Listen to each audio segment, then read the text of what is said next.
The Imamate. There are 6 duties of the Imam before prayer. He shall not be an Imam of the prayer unless they give consent to it. If they differ, an Imam should be elected by majority.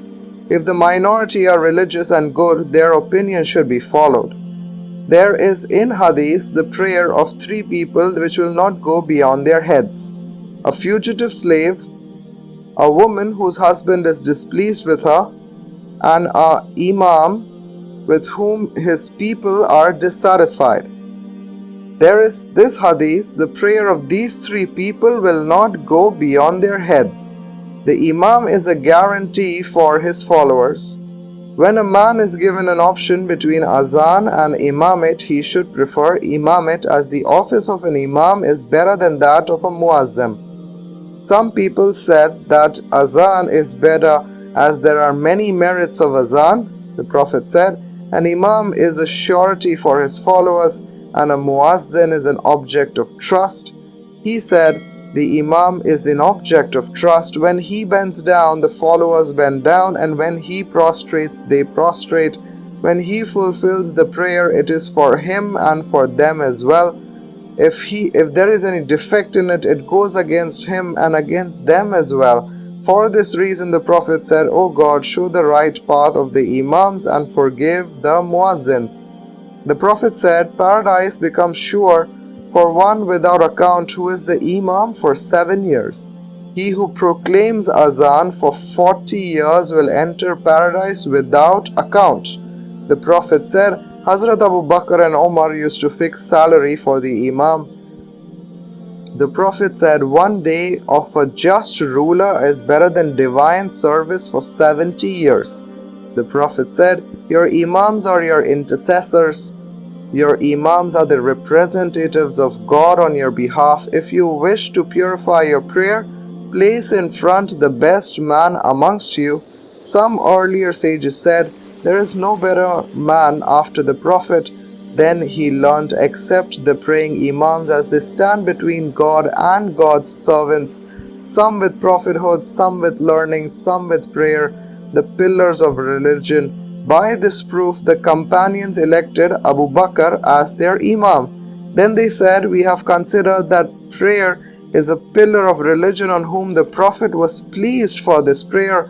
They did not select Bilal as the Prophet selected him for azan. It is reported that a man asked the Prophet, give me a clue to such an action which will lead me to prayer. The Prophet said, be a muazzin. He said, I can't do it. He said, then be an imam. He said, I can't do it. He said, then pray behind an imam. The imam shall observe the times of prayers and shall pray for the pleasure of God in its earliest times. The Prophet said, the imam who prays at the last time of a prayer does not miss it, but what he misses in its early time is better than the world and everything in the world.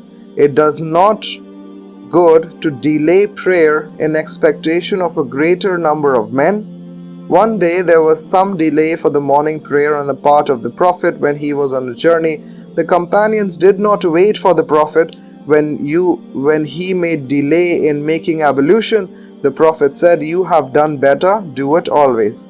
Act as an imam for the sake of God and fulfill with good manners the trust of God in the other conditions of prayers, and act as an imam with sincere intention and do not take for it remuneration. The Prophet said, Usman bin Affan, appoint such a muazzin who will not take remuneration for his azan. Azan guides to the path of prayer and it is better not to receive its remuneration. Hazrat Sufyan said, pray behind a religious or an irreligious man except behind habituated drunkard or cursed men, or one who is disobedient to his parents, or an invocator, or a fugitive slave. Do not utter takbir till row is arranged straight and look to the right and left. The Prophet said, a muazzin should wait between azan and aqamat for so long as an eater eats or a man passes the call of nature. So he prohibited to retain urine and stool. He ordered to finish dinner for the peace of mind before the prayer of Isha. An Imam shall raise his voice in the time of takbir and other takbirs as well, but a follower will utter it in a low voice. The Imam has got three duties at the time of the Quran reading. In the prayer, he should recite the opening dua and A'udhu Billah in silent voice and recite loudly the Fatiha and the Surah in congregational prayers of Fajr, Isha and Maghrib. One should do it even at the time when he prays alone. When he recites Ameen with the voice, the followers will recite it loudly.